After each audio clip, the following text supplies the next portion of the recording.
This is not just another season. This is the moment everything changes.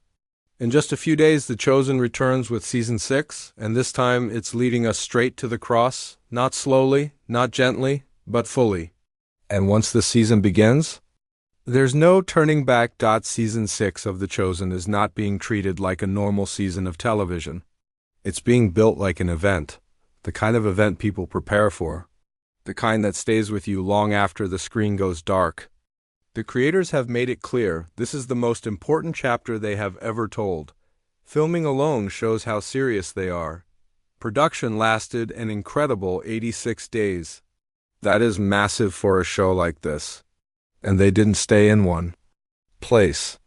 The team filmed across North Texas, moved through the wide landscapes of Utah, and even traveled all the way to Matera, Italy, a city known for its ancient stone streets that look like they came straight out of the 1st century. Every location was chosen carefully to make this season feel real, raw, and unforgettable. Dallas Jenkins has said that Season 6 is basically its own event. And you can feel that mindset in every decision they've made. Nothing about this season feels small, nothing feels rushed. Everything feels intentional. They know what story they are telling, and they understand the weight of it. The biggest sign of that? The finale is not just another episode. It's getting a full theatrical release. That changes everything. Watching Jesus on the cross at home is powerful. But sitting in a dark theater, surrounded by strangers, seeing that moment on a massive screen, that's different. That's personal in a new way. It becomes shared. It becomes heavy.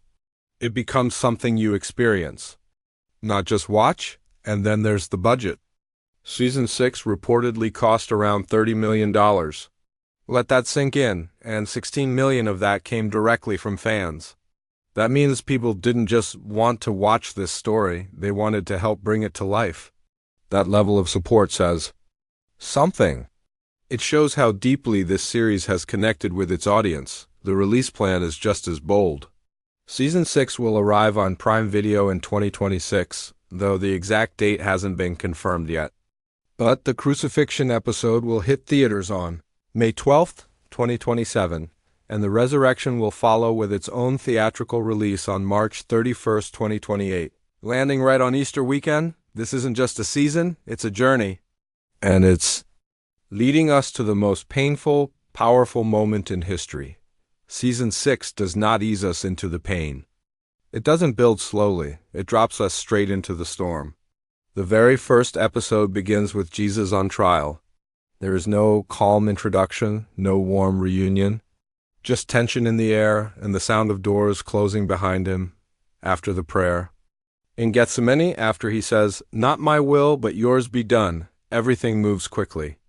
Soldiers arrive, torches light up the night. Judas steps forward. And in a moment that still feels impossible, Jesus is arrested. The disciples are confused, afraid. Some try to fight. Others run. The world they thought they understood starts to fall apart. Jesus is taken first to Annas. Even though Annas is no longer the official high priest, he still holds power behind the scenes. He questions Jesus about his teachings, about his followers. He is looking for something to use against him, something that will stick. But Jesus stays calm. He doesn't panic. He doesn't beg. He simply answers that he spoke openly, that he taught in public, that he has nothing to hide. And then it happens. A guard steps forward and strikes him. It's a small moment on paper. Just one blow. But when you imagine it, the sound, the shock, the silence after, it hits hard. The Son of God standing there, and a man raises his hand against him. It's unfair. It's cruel, and it's only the beginning. From there, Jesus is sent to Caiaphas. Now the pressure grows even heavier. The Sanhedrin gathers, witnesses are called, accusations are thrown around, but their stories don't even match. One says one thing, another says something different. The room becomes messy, almost desperate. They are trying so hard to build a case, yet nothing lines up. Finally, Caiaphas stops the chaos and asks the question directly, "Are you the Messiah?" Everything goes quiet. Jesus responds with words that change the course of history. He says they will see the Son of Man, seated at the right hand of power and coming on the clouds of heaven. In that moment, he is not defending himself. He is declaring truth, and that truth seals his fate. The council calls it blasphemy. The decision is made. The path forward is locked in. There is no turning back now. The trial has begun, and the cross is closer than ever. Once the council makes its decision, Jesus is taken to the one man who can make it final, Pontius Pilate. And this is where the tension shifts. Because Pilate is not a religious leader, he is a politician. And politicians think about power, peace, and public opinion. Pilate looks at Jesus and sees something different. He questions him directly. Are you the king of the Jews? It's a dangerous question. If Jesus says yes, it sounds like rebellion against Rome. If he says no, it denies who he is. But Jesus answers calmly, "You say that I am." It's not loud. It's not defensive. It's steady. Pilate senses something isn't right. He doesn't see a criminal. He doesn't see a threat. He sees a man who has already accepted what is coming. And that makes Pilate uncomfortable. He tries to avoid making the choice. He sends Jesus to Herod, hoping someone else will deal with it. Herod is different. He's curious. He has heard stories about miracles. He wants to see something, a sign, a performance. But Jesus says nothing. No miracle, no words, just silence. And then sends him back. Now the pressure is fully on Pilate again. He tries one last move. There is a Passover tradition. The governor can release one prisoner. He gives the crowd a choice, Barabbas or Jesus. Barabbas is known for violence. A real criminal. Surely the people will choose Jesus, but the crowd doesn't hesitate. They shout for Barabbas, and in that moment, the chants become clear. Crucify him. Pilate knows it's wrong. He even says he finds no fault in him, but fear is stronger than truth. The crowd is restless. The leaders are pushing. A riot could break out. So Pilate gives in. Jesus is beaten, mocked, crowned with thorns. Soldiers laugh as they kneel before him in fake worship. Blood runs down his face.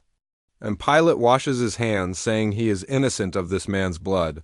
But washing hands doesn't remove guilt. The decision has been made. The crowd has chosen. And the cross is no longer a threat. It is the next step. What makes this season even heavier is knowing how deeply it affected the people who made it. The cast has openly shared that filming these scenes was emotionally draining. Elizabeth Tabish described it as truly heartbreaking. Was that hard to act? Imagine how powerful it will be to watch. Dallas Jenkins has also admitted that this is the hardest season they have ever created. Not just because of the scale or the budget, but because of the story itself. This is sacred ground.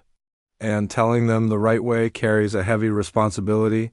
And honestly, it feels like they're still holding back. Like what we've heard so far is only the surface. That thought is both exciting and overwhelming. Because if the behind-the-scenes emotion was this intense, what will it feel like when we see it unfold on screen?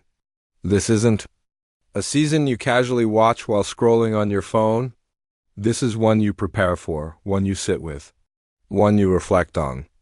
With the Crucifixion coming to theaters and the Resurrection set for Easter weekend, this could become one of the most powerful viewing experiences many of us have ever had. So maybe now is the time to slow down, to revisit the story, to prepare your heart. Because season 6 isn't just telling history. It's inviting us to witness it.